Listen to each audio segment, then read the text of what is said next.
아불카셈의 사망 소문이 돌다. 하룬 왕의 전령은 바스라에 도착한 즉시 왕에게 달려가 편지를 전달했다. 바스라의 왕은 편지를 읽고는 얼굴이 새파랗게 질렸다. 그가 떨리는 손으로 아불파타에게 편지를 건네주며 말했다. 아불파타 황제께서 내게 보낸 편지를 보게. 이 지엄하신 명령을 벗어날 길이 없을까? 아불파타가 대답했다.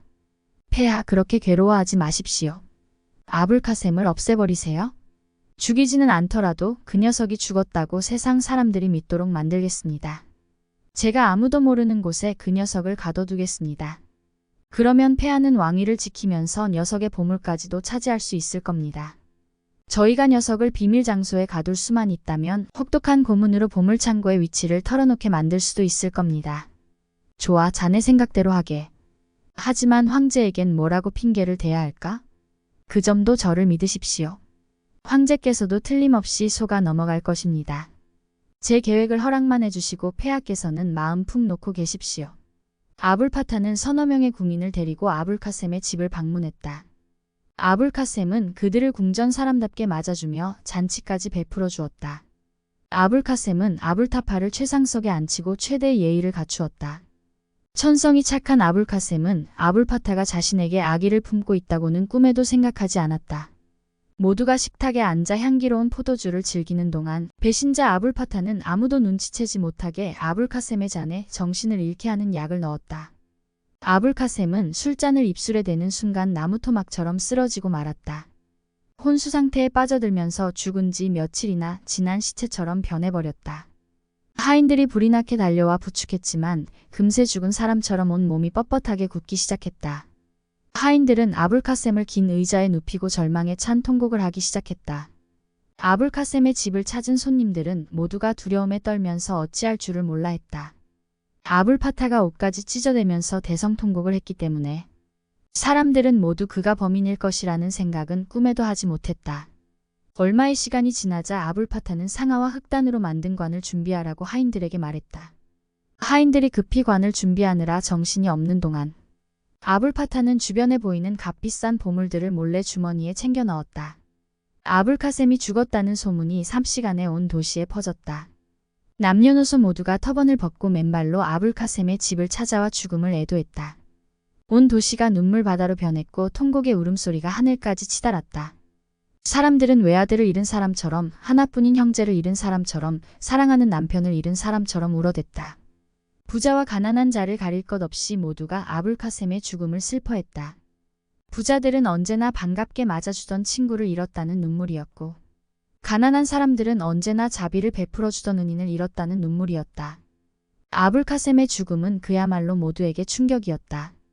불쌍한 아불카셈은 그렇게 관에 갇히고 말았다. 아불파타의 지시에 따라 사람들은 관을 도시 밖의 커다란 공동묘지로 옮겼다. 아불파타의 아버지와 여러 친척이 묻힌 호화로운 묘지였다. 마침내 아불카셈이 갇힌 관이 땅속으로 들어갔다. 배반자 아불파타는 얼굴을 무릎에 묻고 가슴을 치면서 통곡했다. 누가 보더라도 절망에 휩싸인 사람처럼 보였다. 어떤 이는 그렇게 애처롭게 울어대는 아불파타에게 연민 어린 눈길을 보내기도 했다. 심지어는 그를 달래달라고 하늘에 기도하는 사람까지 있었다. 밤이 깊어지자 모두가 마을로 돌아갔지만 아불파타는 노예 2명을 데리고 아직도 무덤에 머물러 있었다.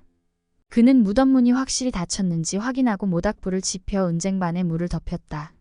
그리고 관에서 아불카셈을 끌어낸 후 뜨거운 물로 닦아주었다. 잠시 후 아불카셈이 의식을 되찾기 시작했다. 아불카셈은 아불파타가 눈에 들어오자 흐릿한 목소리로 더듬대며 말했다. 아, 대체 여기가 어디죠? 제가 어떻게 된 겁니까?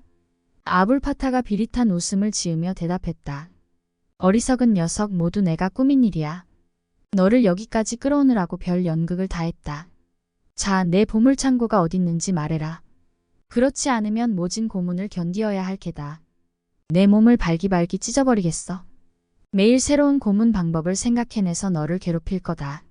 너를 왕보다 더 후사스럽게 만들어주던 보물창고의 위치를 말할 때까지 고문을 중단하지 않을 거다. 마음대로 하시오.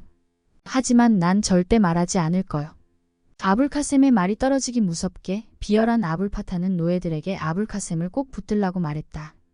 그는 사자가죽으로 만든 채찍을 꺼내들고 아불카셈을 사정없이 내려치기 시작했다. 아불카셈은 정신을 잃고 말았다. 아불카셈이 기절하자 아불파타는 노예들에게 그를 다시관에 넣으라고 명령했다. 그리고 무덤 속에 아불카셈만을 남겨두고 무덤 문을 닫은 후 집으로 돌아갔다. 다음 날 아침 그는 왕을 찾아가 지난밤에 있었던 일을 낱낱이 고했다. 폐하 아불카셈의 고집이 대단합니다. 하지만 그가 제가 준비한 고문을 앞으로도 이겨낼 수 있지는 못할 겁니다. 왕 역시 아불파타 못지않게 잔인한 성품을 가진 자였다. 아주 잘하고 있어. 조만간 보물창고의 위치를 알아내길 바라네. 그런데 전령을 돌려보낼 때가 되지 않았나? 황제께 뭐라고 답장을 써야 하겠나? 아불카셈이 왕의 자리를 차지했다는 소식에 너무 기뻐하면서 술을 지나치게 마셔 급사했다고 전하십시오. 왕은 아불파타의 생각이 그럴듯하다고 여기며 즉석에서 하룬 아라시드에게 편지를 써서 전령을 돌려보냈다. 아불파타는 새로운 고문법을 사용하면 아불카셈이 보물창고의 위치를 반드시 털어놓을 것이라 생각했다. 그러나 그가 무덤에 도착했을 때 무덤 문이 활짝 열려 있었고 아불카셈은 관에서 사라지고 없었다. 그는 어찌된 영문인지 짐작조차 할 수 없었다. 아불파타는 황급히 왕궁으로 돌아가서 왕에게 그 사실을 알렸다. 왕이 겁에 질려 부들부들 떨면서 말했다. 뭐라고? 그럼 우린 어찌 되는 건가? 아불카셈이 달아났다면 우리는 이제 죽은 목숨이나 다름없어. 틀림없이 바그다드로 가서 황제에게 고자질을 할 거야.